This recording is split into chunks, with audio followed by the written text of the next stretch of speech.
I read somewhere that the summer months are Texas Rangers pitcher Nathan Eovaldi's favorite time for baseball. And who wouldn't agree? It's a time for teams to lock in right before the postseason, and Eovaldi showed us just that on Wednesday night, as he passed up Hall of Famer and former Astro Jeff Bagwell in the franchise's all-time hit list. But that's not even the best part. Get this, Bagwell was actually in the stands watching him when it all happened. Well, here we go again. Let's talk about what I think is the best series in baseball. It's a rivalry that started all the way back in 2001 when the Astros and Rangers played each other for the very first time in the regular season. Well, here we are. We're only a couple of days away from the best time of the year, football season, and the ACU Wildcats will travel to Tulsa to kick off their week 1 of the regular season. And as you might guess, week 1 will bring a lot of emotions, excitement, nerves, anticipation. One of the big country's top football prospects just made one of the biggest decisions in his career on Wednesday night. Gordon Striker Reed just committed to not only playing 1, but 2 sports at the Division I level. Maxwell Golf Course is no longer up for sale, but it's still closed. And that's leaving local golf teams like Cooper High without one of their practice spots. Practices and games will be held here at Baird ISD and right here at this Little League field in Bell Park are spending one final week in their jerseys. And this time, it's more than just about a game. And as you know, Tyler, I was there in Wall last week and I got to see that firsthand, and I can really see the theme of high risk means high reward this year for them. I've got some pretty good news for everybody. It's already July, which means that football season is this close. I don't even know how that's possible, but I'll tell you one thing, I am so excited. But head football coach Jesse Burleson doesn't like to use the term bye week. To him, they're opportunity weeks, and I'll tell you why he calls them that in a second. Well, here we go again. The Rams are charging into the Super Regionals like they own the place, because lately they kind of do. But they are more excited than they are nervous because they've seen Texas Lutheran not too long ago. And their game plan? Make them earn it.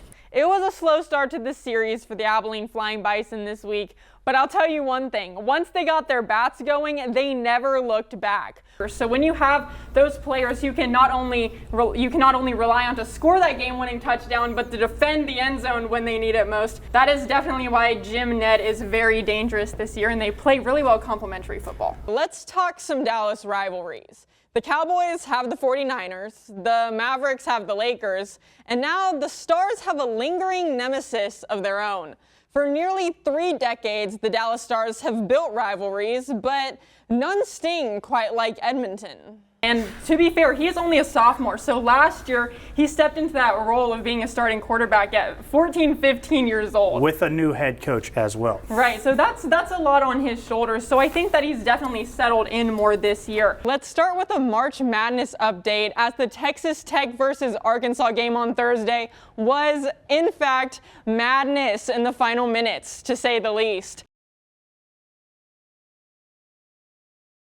But good news for Holly, they finally have starting quarterback Aiden Romo back at the helm after missing the first part of the season to an injury, only to take on one of the best teams in the state.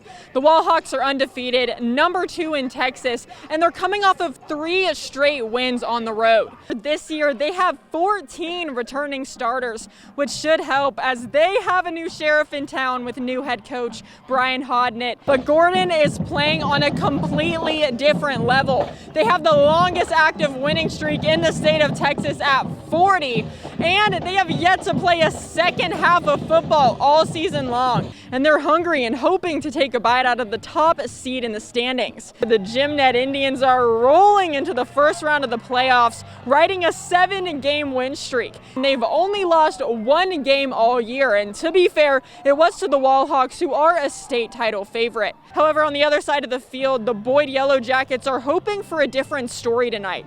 They've given up about 30 points in each of their games this season, which is good news for the explosive Indian offense. The Holly Bearcats were supposed to play on their home turf tonight, But because of the weather and the rain, they're here in Wiley to take on the Cisco Lobos.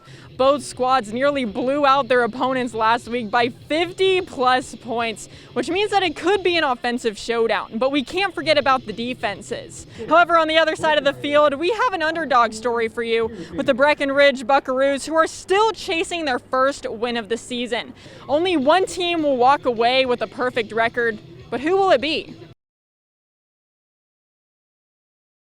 Sweetwater trying to answer, Caden Ortiz going deep, but Jagger Thompson says, "I'll take that."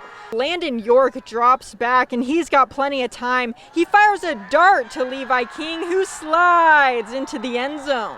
And Gwynn, he airs it out to Breck Lawson. What a grab! Menard needs an answer. Braden Ramon delivers, takes the handoff, carries the defender like a backpack and shakes him off. But buckle up, it's kickoff time. Rye Reed, he'll grab it, and he's hitting the accelerator. The 30, the 20, the 10. He's taking this thing to the house. Hunter Teichelman drops back and lets it fly deep, but look out, it's a one-handed interception by Alex Cadena. What a grab. He snatches it right out of the air and runs it all the way back into Tiger territory. Back in the red zone for Wall, but this time York is taken down by Talon Lujan. Now the Wildcats trying to claw right back. Caleb Brown drops back and finds Brett Rich, and he jumps over one defender, bulldozes the next, and knocks him to the ground, and takes it all the way inside the 15-yard line. He makes a move, cuts to the right, and stiff arms a defender, and he takes it all the way to the house. Alexander Lozano, he's looking for some room on the return, but the football is knocked out, and it's recovered by the Lobos.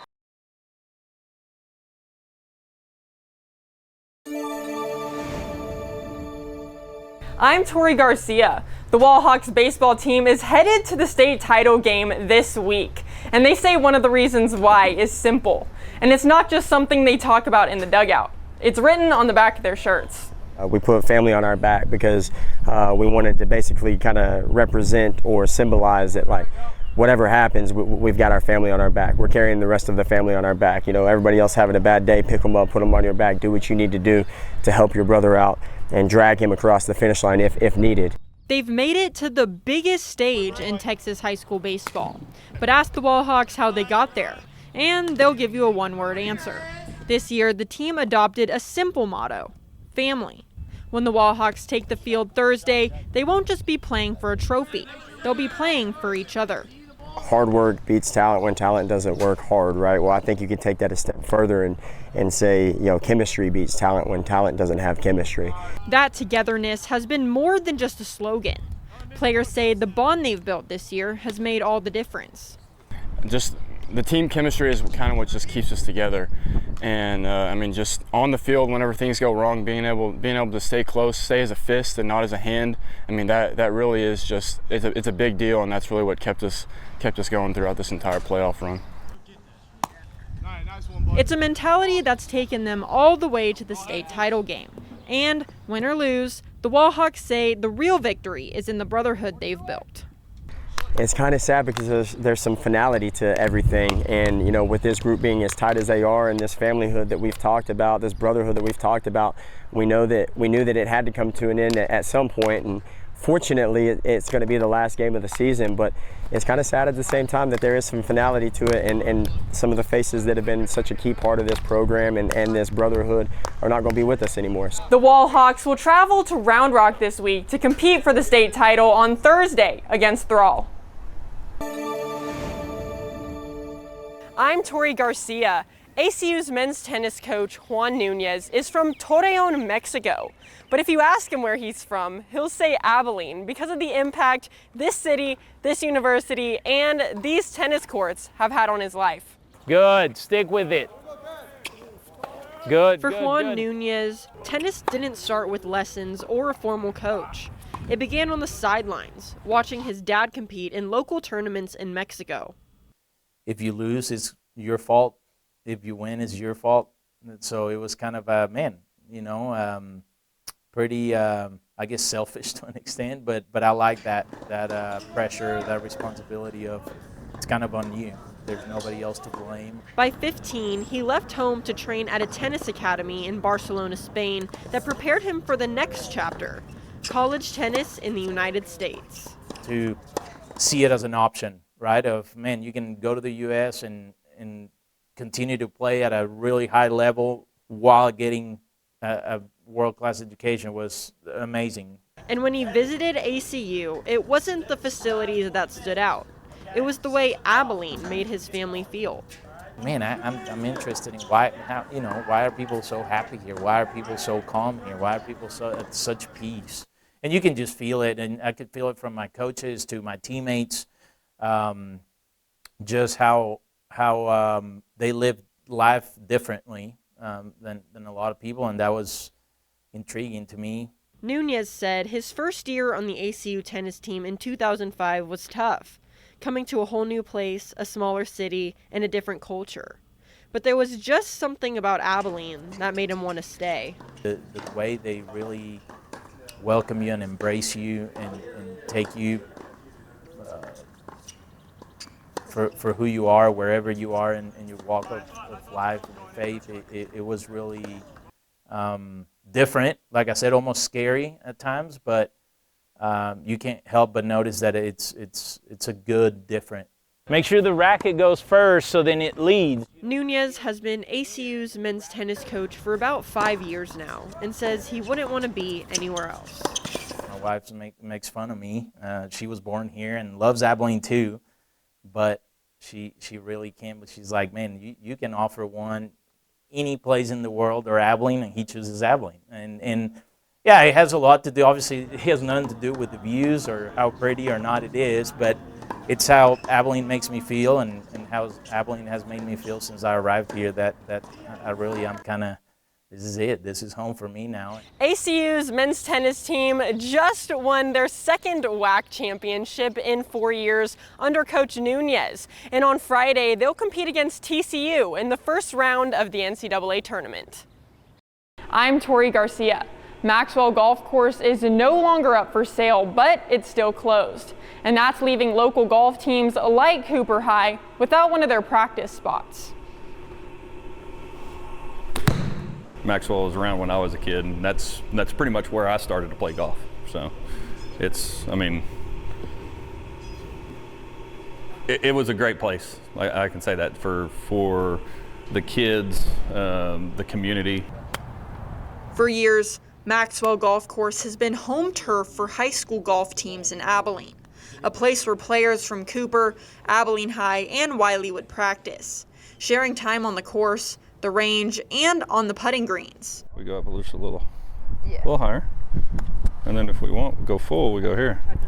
But after the course's lease expired at the end of September, and without a new buyer in sight, Maxwell closed its doors, and there's no telling when it will open again. And when Cooper's boys golf coach, Mitch Aston, found out the news, he thought, it's going to be tough for us, for the schools in town and even the surrounding areas to get better. We have to find a way to have practice to get our kids to be able to take full swings. That was a little thin. That was thin. Aston says Cooper's golf team now splits their time practicing on their simulator, short-range fields on campus, and other local courses like Live Oak and Abilene Country Club. But he admits that Maxwell was always the best option. We could go there any day except for Fridays. We had full access Monday through Thursday, anytime we wanted to go hit there. It is also for the summertime for kids that aren't members of the country club or members of Shady or members of Live Oak or just doesn't have the funds to pay for the rounds of golf from there. It was cheaper to go to Maxwell, and the kids would have better access at their turn there.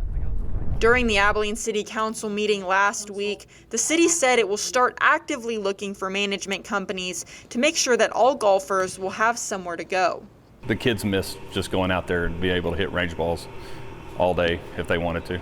The city says they'll continue to mow and water the greens to avoid long-term impacts.